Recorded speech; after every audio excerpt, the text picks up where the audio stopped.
அனைவருக்குமே வணக்கம்.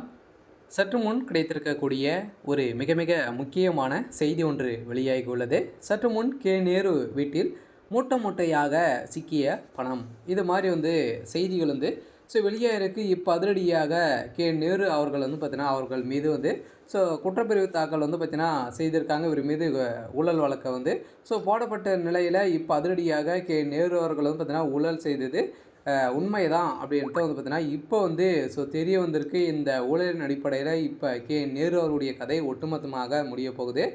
இந்த வழக்கின் அடிப்படையில் தான் பார்த்தீங்கன்னா அமலாக்கத்துறை அதிரடியாக களத்தில் இறங்கி இப்போ உச்சநீதிமன்றம் வழங்கிய தீர்ப்பின் அடிப்படையில் இப்போ நேரு அவருடைய வீடுகளிலும் அதேமாதிரி அவருடைய சகோதரரான ராமச்சந்திரன் அவருடைய வீடுகளும் நடந்த ரெய்டின் அடிப்படையில் இப்போ எக்கச்சக்கமான ஆதாரங்கள் பார்த்தீங்கன்னா சிக்கிய நிலையில் தான் இப்போ அதிரடியாக நேரு அவருடைய கதை ஒட்டுமொத்தமாக முடிய போகுது.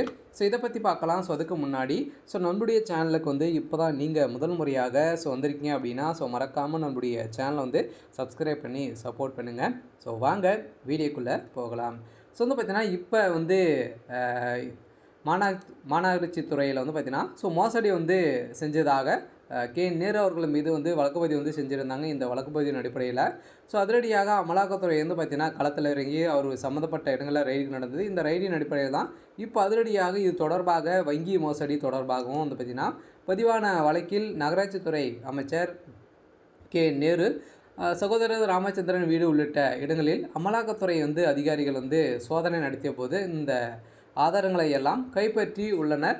இதை தொடர்ந்து ஆகவே அமலாக்கத்துறை கடிதத்தின் அடிப்படையிலும் அதே மாதிரி வழக்கு பதிவு செய்து சட்டப்படி நடவடிக்கை எடுக்க தமிழ்நாடு அரசு உள்துறை செயலாளர், டிஜிபி, லஞ்ச ஒழிப்புத்துறை போலீஸ் இயக்குனர் பார்த்தீங்கன்னா ஆகியோருக்கு உத்தரவிட வேண்டும் என்று கூறி நீதிபதிகள் பார்த்தீங்கன்னா அதிரடியான ஒரு உத்தரவின் அடிப்படையில் தான் இப்போ நேரு அவர்களுக்கு ஒரு மிகப்பெரிய சிக்கல் வந்திருக்கு.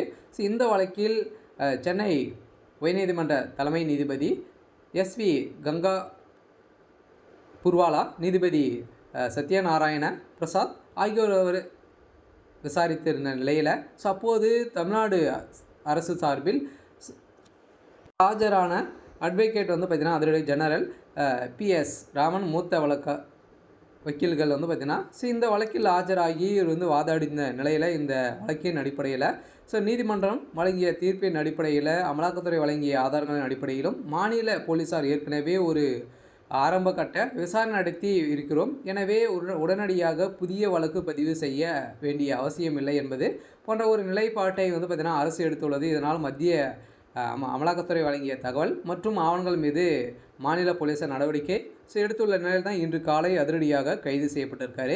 ஓகே. இன்னைக்கான அப்டேட்